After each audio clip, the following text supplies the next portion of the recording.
მიწა, რომელმაც სამყაროს კურთხეული პური მისცა.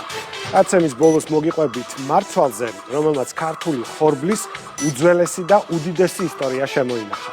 ქართული ხორბალი არის ის უნიკალური საგანძური, რომელმაც საუკუნეებს გაუძლო და ვასთან ერთად დღეს უკვე ქართული მიწის მადლზე მსოფლიო აალაპარაკა. ილოცავთ იუნესკომ ქართული ხორბლის კულტურა, ტრადიციები და რიტუალები კაცობრიობის არამატერიალური კულტურული მემკვიდრეობის წარმომადგენლობით ნუსხაში შეიტანა. საქართველოსთვის ეს უკვე იუნესკოს მხრიდან მეხუთე აღიარება, რაც პირდაპირ დასტურია იმისა, რომ ჩვენი ქვეყანა განუსაზღვრელი ისტორიული და კულტურული განცაცავით მსოფლიოს უდიდესი საგანძურია. ქართული მრავალხმიანობა 2008 წელს, ქვევრის ღვინის უძველესი ტრადიციული მეთოდი 2013 წელს, ქართული ანსამბლის სამი სახეობის ცოცხალი კულტურა 2016 წელს, ქართული ჭიდაობის კულტურა 2018 წელს და ახლა უკვე ქართული ხორბლის კულტურა, ტრადიციები და რიტუალები 2025 წელი. პური ჩვენი არსობისა, ნახეთ ხატი აიობიძის სპეციალურ რეპორტაჟში.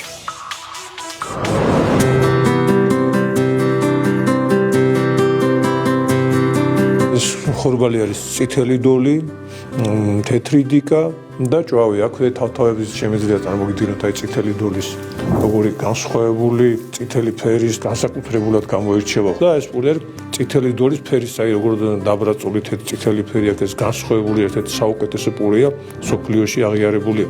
სოსო ხუროშვილს ქართული ხორბლის უძველესი ჯიშები მოჰყავს.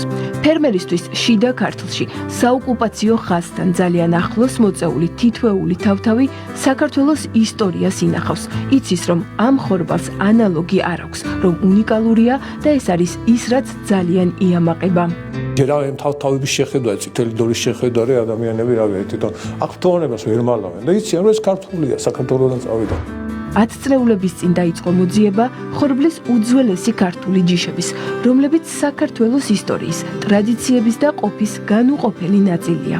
თეთრი დიკა ვნახე, ჭვავი ჩვენ თვითონ გავიჩინეთ, 5 სახეობა მაქვს ენდემური ჯიშების. ყველას თავისი ის აქვს, განსხვავებული გემოს, თვისებებიც, ერთმანეთთან ვერ შეედრება ისეთ საუკეთესო თვისებები. ვიყვება, რომ ქართული ხორბალიც და მისგან გამომცხვარი პურიც გემოვნური თვისებებით, შემადგენლობით და ენერგიული მაჩვენებლით საუკეთესოა. ძალიან ცოტა ჭირდება ადამიანს, რომ დანაყრდეს და არ არის საჭირო ის ბევრის მირთმევა იმ პურისა, რადგანაც კალორიულად ძალიან თვითონ იტყვიან ხოლმე ღონიერი პურია. მომავალი სეზონისთვის მზადება დაწყებული აქვს. აქ ციკლი მუდმივია. საშემოდგომო ხორბალი საკუთარ მიწაზე უკვე დათესა. მოსავალს გაზაფხულზე ელოდება.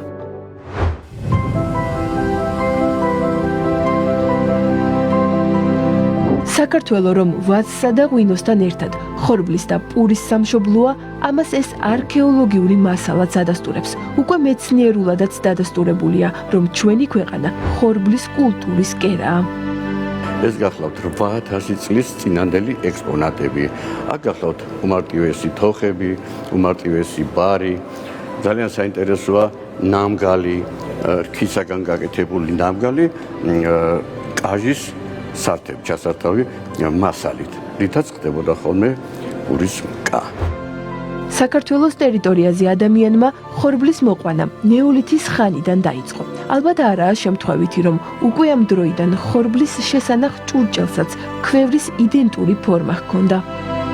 ესენი შემთხვევაში ხორბლის შესანახია. აქ რა თქმა უნდა ღვინის შენახვაც შეიძლებოდა და ხორბლის შენახვაც შეიძლებოდა, ხო? გამომცხვარი პური უკვე კიდობანში ინახებოდა.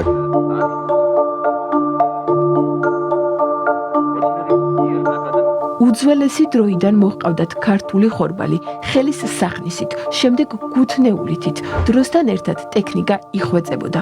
ეს განვითარების 8000 წლიანი ჯაჭვი, რომელიც ისევე როგორც ღვინის დაყენების არასოდეს გაწყვეტილა. პირველად სახვნელი უფრო მარტივი იყო, ერთი უღელი ან ორი უღელი ხარკამით შეებებოდა, ძირითადად მიწას აჩაჩაგუთანი, საχνელი, ორხელა, რაჭული სახვნელი და შემდგომ თანდათან გართულდა და მე-11 საუკუნიდან უკვე ძალიან რთული კონსტრუქცია მივიღეთ, ეგრეთ წოდებული ერქვანით ჩნდება, იგივე დიდი ყუთანი. ესაც ჩემ ოჯახისთვის მოგვეცი სიკეთე უფალო. ხორბლის პურს საქართველოში სხვადასხვა დანიშნულებით იყენებდნენ. ჰქონდა როგორც ყოველდღიური ყოფითი, ასევე სადღესასწაულო, სარიტუალო და საეკლესიო დანიშნულება. ჩვენი სამშობლოს ყველა ისტორიულ ეთნოგრაფიულ მხარეში პურის ცხობის თავისი კონკრეტული ტრადიციები გვაქვს და მათ შორის ძალიან მნიშვნელოვანია ამ ყველაფრის რელიგიური დანიშნულებაც.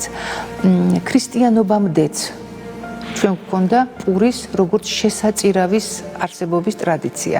ეს დასტურდება არაერთი არქეოლოგიური არტეფაქტით, რომლებიც ინახავს სარიტუალო პურის ტვიფარ ყალიბებს.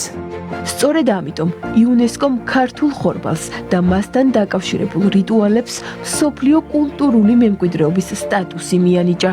ინდოეთში ქალაქ ნიუ-დელhიში იუნესკოს მთავრობათა შორისმა კომიტეტმა მიიღო ნამდვილად ისტორიული გადაწყვეტილება და ქართული ხორბლის კულტურა, ტრადიციები და რიტუალები კაცობრიობის არამატერიალური კულტურული მემკვიდრეობის წარმომადგენლობით ნუსხაში შეიტანა. ეს არის მსოფლიო დონის აღიარება იმ ჭეშმარიტებისა, რომელიც ჩვენს გენეტიკაშია კოდირებული.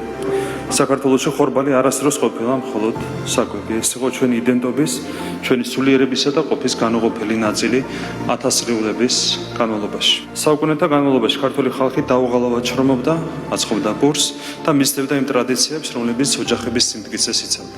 ენდემური ჯიშების დაცვა და განვითარება ჩვენი აგრარული სექტორის, აგროტურიზმისა და მწვანე ეკონომიკის უდიდესი პოტენციალია. ჩვენ მიზანია ეს ტრადიცია იყოს ცოცხალი, განვითარებადი პროცესი, რომელიც დოვლას მოუდა ჩვენს ფერმერებს და ჩვენს ქვეყანას. ეს იმ მნიშვნელოვანი სამუშაოების შედეგია, რომელიც ამ მიმართულებით საქართველოს ხელისუფლებამ გაწია.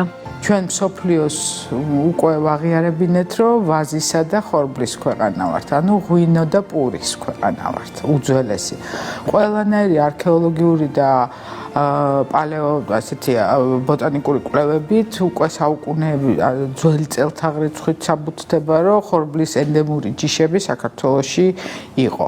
ეხლა ისედაც რომ აიღოთ ათეულობით ხორბლის ჯიშებიდან ყველაზე მეტი კულტურა საქართველოში გავრცელებულია. აქედან 5-ია ენდემი. ქართული ხორბლის მსოფლიო აღიარებისთვის მზადება 2023 წელს დაიწყო. კულტურის სამინისტროს შესაბამისმა სამსახურებმა შეკრიბეს არქეოლოგიური, ასევე ფოტო-ვიდეო მასალა და იუნესკოს გადაუგზავნეს. მეცხრე ფურცელი გადაიშალა ზოგადად ჩვენი მემკვიდრეობის აღიარების. ასეთი შედეგები კიდე ბევრი გვჭირდება.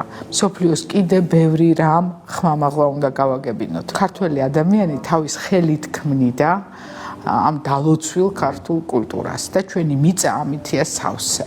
ჩვენი ადამიანები არიან უნიკალურები, იმიტომ რომ არ არსებობს ცალკე განყენებულად არც ვაზი, არც ქვევში დაყენებული ღვინო, ეს ყველაფერი სარიტუალო ნაწილია. ამ გადაწყვეტილებით საფუძველი ჩაეყარა აღიარებას, რომ საქართველოს არის ხორბლის და პურის სამშობლო, რაც ნიშნავს კიდევ ერთხელ, რომ საქართველოს მსოფლიოს ცივილიზაციას მისცა პური და მისცა ღვინო, რაც განსაკუთრებულად მნიშვნელოვანია დღევანდელი ცივილიზაციის ჩამოყალიბებისთვის.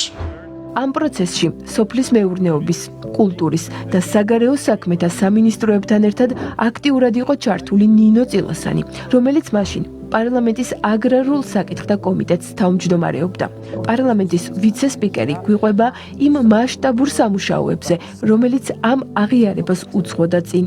გვჭირდებოდა კვლევები, გვჭირდებოდა ექსპედიციები, გვჭირდებოდა ვიდეო და ფოტომასალა იმის დამადასტურებლად, რომ ეს იყო უწყვეტი ტრადიცია, რომელიც 8000 წლის მანძილზე ხორციელდებოდა და რომ პურის ცხობას განსაკუთრებული დატვირთვა ჰქონდა როგორც რელიგიურ რიტუალებში, ასევე საყოფაცხოვრებო პროცესებში. კულტურის სამინისტრო მის შესაბამისი თანამშრომლებით და სააგენტოებით აქტიურად ჩაერთო ამ პროცესში, მათ შეკრეს მთლიანად ქართული ხორბლის ბარათი, რომელიც გაიგზავნა იუნესკოზე. შემდგომი ნაბიჯები ეს არის ქართული ხორბალთან დაკავშირებული პროგრამების დაფუძნება, იმ ფერმერების წახალისება, ვისაც ქართული ხორბალი მოყავს და რა თქმა უნდა ამ აღიარების გამოყენება ჩვენი ტურიზმის პოლიტიკაში.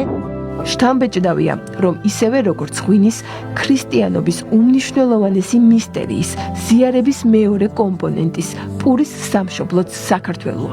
მსოფლიოში ხორბლის 27 სახეობიდან 14 საქართველოში აღმოჩენილი და აქედან 5 ენდემურია.